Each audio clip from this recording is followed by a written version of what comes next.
श्री स्वामी समर्थ. नमस्कार मंडळी, स्वागत आहे तुमचे माझ्या यूट्यूब चॅनलवरती.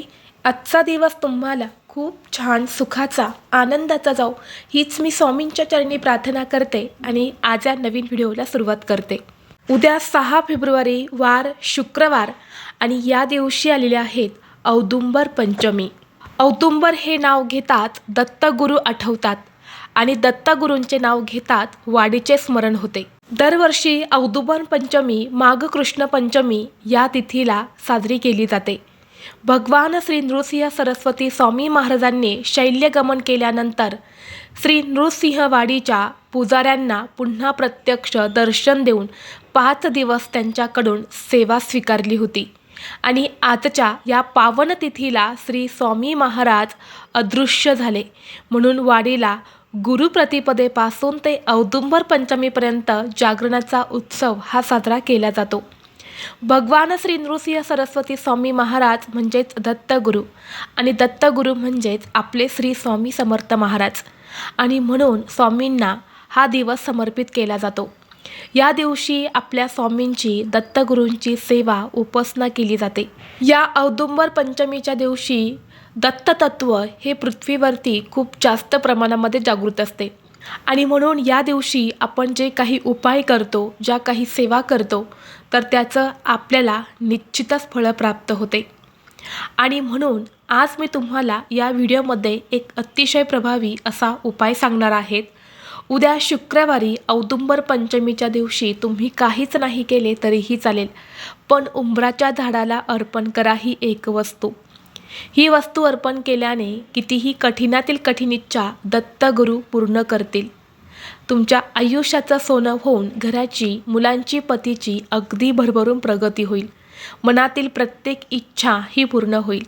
तर अशी कोणती वस्तू आहे जी तुम्हाला औदुंबराच्या झाडाला अर्पण करायची आहेत, कोणत्या वेळेत हा उपाय करायचा आहे, याबद्दलची संपूर्ण माहिती या व्हिडिओमध्ये मी तुमच्यासोबत शेअर करणार आहे. त्यामुळे तुम्ही हा व्हिडिओ स्किप न करता शेवटपर्यंत नक्की पहा. चॅनलवरती नवीन असाल तर सबस्क्राईब करा आणि असेच माहितीपूर्व नवनवीन व्हिडिओ पाहण्यासाठी बेल आयकॉनलाही प्रेस करा. म्हणजे जेव्हा कधी मी नवीन व्हिडिओ अपलोड करेल त्याचं नोटिफिकेशन सर्वात अगोदर तुम्हाला भेटेल आणि तुम्ही एक पण व्हिडिओ मिस करणार नाही. तसेच हाईप बटनला देखील क्लिक करा. तर पहा, आज या व्हिडिओमध्ये मी तुम्हाला जो उपाय सांगणार आहे तर हा उपाय आपल्याला उद्या शुक्रवारी औदुंबर पंचमीला करायचा आहे. दिवसभरामध्ये तुम्ही हा उपाय कधीही करू शकता. अगदी सकाळपासून ते संध्याकाळपर्यंत आपल्याला ही जी एक वस्तू मी तुम्हाला सांगणार आहे तर ती औदुंबराच्या झाडाला अर्पण करायची आहे. तर ही वस्तू औदुंबर वृक्षाला का अर्पण करायची आहे तर पहा, औदुंबर पंचमी म्हणजे दत्तगुरूंना समर्पित असणारा दिवस. साक्षात दत्त निवास असलेला पवित्र वृक्ष म्हणून औदुंबराची ख्याती आहे. 21 गुणांनी परिपूर्ण औदुंबर वृक्षाखालीच सद्गुरू माऊली दत्तांनी साधना केली होती आणि म्हणून या वृक्षाला भूतलावरील कल्पवृक्ष म्हणतात. कारण प्रभू विष्णूंनी औदुंबर वृक्षाला आशीर्वाद दिला आहे की याला सदैव फळे येतील. जो व्यक्ती या झाडाची पूजा करेल त्याच्या सर्व इच्छा मनोकामना पूर्ण होतील. या झाडामध्ये एक दैवी शक्ती असते, म्हणून या झाडाला दैवी वृक्ष असे सुद्धा म्हणले जाते. आणि म्हणून आपल्याला या झाडाला ही जी एक वस्तू आहे तर ती अर्पण करायची आहे. जर तुमच्या आयुष्यामध्ये काही संकट, अडचणी, अडथळे असेल किंवा तुमची भरपूर दिवसापासून एखादी इच्छा असेल, प्रयत्न करूनही तुमची इच्छा पूर्ण होत नसेल किंवा तुमच्या कष्टाला आणि मेहनतीला यश मिळत नसेल, तर हा उपाय तुम्ही उद्या औदुंबर पंचमीला नक्की करा. हा उपाय केल्याने प्रत्येक कामात यश मिळते. घरातील सर्व संकट, अडचणी, अडथळे दूर होऊन कुटुंबाची, मुलांची भरभरून प्रगती होते. तसेच तुमचा एखादा उद्योग व्यवसाय असेल तो चांगला चालत नाही, उद्योग व्यवसायामध्ये वृद्धी होत नसेल, तरी देखील हा उपाय तुम्ही करू शकता. हा उपाय करण्यासाठी तुम्हाला उद्या सकाळी लवकर उठायचं आहे. अंघोळीच्या पाण्यामध्ये थोडीशी हळद टाकून तुम्हाला स्नान करायचं आहे. यानंतर तुमच्या देवघरातील देवांची विधिवत तुम्हाला पूजा करून घ्यायची आहेत. धूप, दीप, अगरबत्ती लावून वातावरण हे प्रसन्न करायचं आहे. तुमच्या देवघरामध्ये जर दत्तांची मूर्ती असेल तर दत्ताच्या मूर्तीवरती तुम्हाला शुद्ध पाण्याने किंवा पंचामृताने अभिषेक करायचा आहे. दत्तगुरूंची मूर्ती नसेल, फोटो असेल तर स्वच्छ पुसून काढा, किंवा स्वामींची मूर्ती असेल तर त्या मूर्तीवरती सुद्धा तुम्हाला अभिषेक करायचा आहे. धूप दीप अगरबत्ती लावून वातावरण हे प्रसन्न करायचं आहे. आणि यानंतर तुम्ही हा उपाय सकाळी केला तरीही चालेल किंवा दुपारी संध्याकाळी कधीही करू शकता. फक्त हा जो उपाय आहे तर हा आपल्याला दुपारी 12 ते 12:30 ही जी वेळ आहे तर या वेळेला अजिबात करायचा नाही, कारण ही दत्तगुरूंची भिक्षा मागण्याची वेळ असते.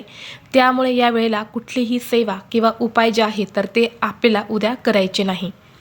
आता हा उपाय करण्यासाठी तुम्हाला एक तांब्याचा कलश भरून घ्यायचा आहे. त्या कलशामध्ये शुद्ध पिण्याचं पाणी भरायचं आहे. गाईचं थोडंसं कच्चं दूध टाकायचं आहे. आता कच्चं दूध म्हटलं की बऱ्याच जणांना प्रश्न पडतो, कच्चं दूध म्हणजे नक्की कोणतं? तर कच्चं दूध म्हणजे गरम न केलं दूध असतं, तर ते दूध म्हणजे कच्चं दूध. आणि हेच दूध तुम्हाला एक चमचाभर त्या पाण्यामध्ये टाकायचं आहे. सोबतच चिमूटभर हळदसुद्धा तुम्हाला त्या पाण्यामध्ये टाकायची आहेत. यानंतर तुम्हाला हळद कुंकू घ्यायचं आहे, अक्षता घ्यायच्या आहेत, पिवळ्या रंगाची फुलं घ्यायची आहेत, पिवळ्या रंगाची मिठाई असते तर तीसुद्धा तुम्हाला घ्यायची आहेत. पिवळ्या रंगाची मिठाई नसेल तर तुम्ही केळी घेतली तरीसुद्धा चालेल. यानंतर या सर्व वस्तू घेऊन तुम्हाला औदुंबर वृक्षापाशी जायचं आहे. औदुंबराच्या झाडाला उंबराचं झाड असं देखील म्हटलं जातं. मग हे औदुंबर वृक्ष तुमच्या घराजवळ असेल किंवा थोडंसं लांब असेल तर कुठेही जाऊन तुम्ही हा उपाय करू शकता. किंवा तुमच्या घराच्या आसपास हे वृक्ष नसेल तर जिथं स्वामींचं केंद्र आहे, मठ आहे, दत्तांचं मंदिर आहे तर मंदिराच्या बाहेरच औदुंबर वृक्ष हे असतंच, तर तिथे जाऊन तुम्ही हा उपाय केला तरीही चालेल. या औदुंबर वृक्षापाशी गेल्यानंतर सर्वप्रथम तुम्हाला तिथे एक दिवा जो आहे तर तो प्रज्वलित करायचा आहे. तेलाचा किंवा तुपाचा दिवा तिथे तुम्ही लावायचा आहे. यानंतर हे जल जे आहे तर तुम्हाला त्या वृक्षाला अर्पण करायचं आहे. जल अर्पण केल्यानंतर तुम्हाला 21 अखंड तांदूळ घ्यायचे आहेत. कुठेही तुटलेले फुटलेले घ्यायचे नाहीत, अखंड घ्यायचे आहेत. आणि यानंतर त्या 21 तांदळाला थोडंसं हळद आणि कुंकू लावून ते तुम्हाला लाल पिवळे करायचे आहेत, म्हणजेच लाल पिवळ्या अक्षता तुम्हाला तयार करायच्या आहेत.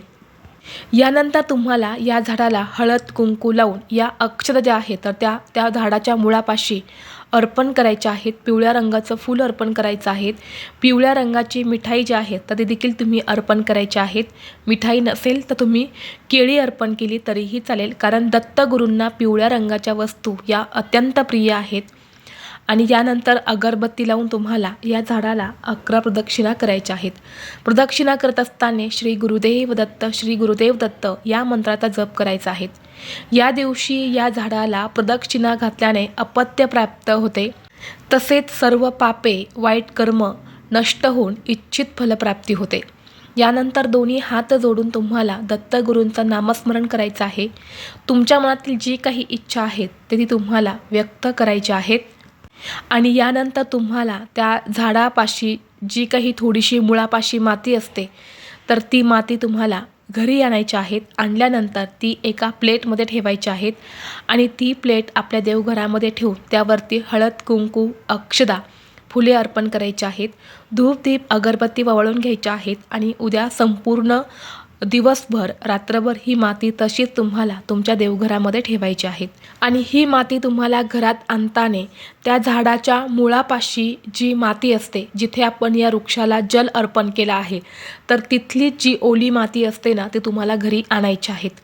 ही माती आपल्या देवघरात ठेवल्याने घरातील भांडणे, वास्तुदोष, पितृदोष, नजरबाधा, दारिद्र्य, अडचणी नष्ट होतात. आता दुसऱ्या दिवशी ही माती तुम्हाला काढून घ्यायची आहेत. आणि आपल्या घरामध्ये जी तुळस असते तर त्या तुळशीच्या कुंडीमध्ये तुम्हाला ही जी माती आहे तर ती टाकायची आहेत, किंवा तुम्ही इतर कोणत्याही झाडाच्या मातीमध्ये ही माती मिक्स करू शकता. तर अशा पद्धतीने आपल्याला हा अत्यंत सोपा आणि प्रभावी उपाय जो आहे तर तो उद्या शुक्रवारी औदुंबर पंचमीला करायचा आहे. उद्या औदुंबर पंचमीला हा उपाय केल्याने घरात होणारी रोजची भांडणे, कटकटी, नवरा बायकोंची भांडणे, आई मुलांची भांडणे असेल तर तीसुद्धा 100% दूर होते. यासोबतच घरातील आर्थिक अडचणी यासुद्धा नष्ट होतात. जर तुमच्या घरामध्ये सुतक असेल तर हा उपाय तुम्हाला करता येणार नाही. घरातल्या स्त्रीला मासिक धर्म असेल तर हा उपाय घरातील स्त्री सोडून इतर कोणतीही व्यक्ती जी आहे तर ती करू शकते. अगदी लहान मुलांपासून ते मोठ्यांपर्यंत आपली प्रत्येक इच्छा मनोकामना पूर्ण होण्यासाठी हा उपाय कुणीही करू शकते. त्याचबरोबर तुम्हाला शक्य असेल तर उद्या औदुंबर पंचमीला व्रत देखील करायचं आहे. तसेच तुमच्या घराजवळ दत्तांचं मठ असेल, मंदिर असेल, स्वामींचं केंद्र असेल तर तिथे मंदिरामध्ये सुद्धा जाऊन तुम्हाला एक नारळ अर्पण करायचं आहे, केळी अर्पण करायची आहेत आणि पिवळ्या रंगाची फुलं ही सुद्धा तुम्हाला अर्पण करायची आहेत. या दिवशी जर तुम्ही या वस्तू दत्तगुरूंना अर्पण केल्या तर नक्कीच तुमच्या जीवनातील सर्व समस्या ज्या आहेत तर त्या दूर होतात आणि दत्तगुरूंच्या कृपेने तुमच्या सर्व इच्छा या पूर्ण होतात. तर ही अत्यंत महत्त्वाची माहिती मला तुमच्यापर्यंत शेअर करायची होती. व्हिडिओ तुम्हाला आवडला तर लाईक करा, चॅनलवरती नवीन असाल तर सबस्क्राईब करा आणि हा व्हिडिओ आपल्या मित्रपरिवारासोबत जास्तीत जास्त शेअर करा. चला तर मग भेटू असंच पुढल्या एका नवीन व्हिडिओमध्ये. तोपर्यंत सर्वांना श्री स्वामी समर्थ.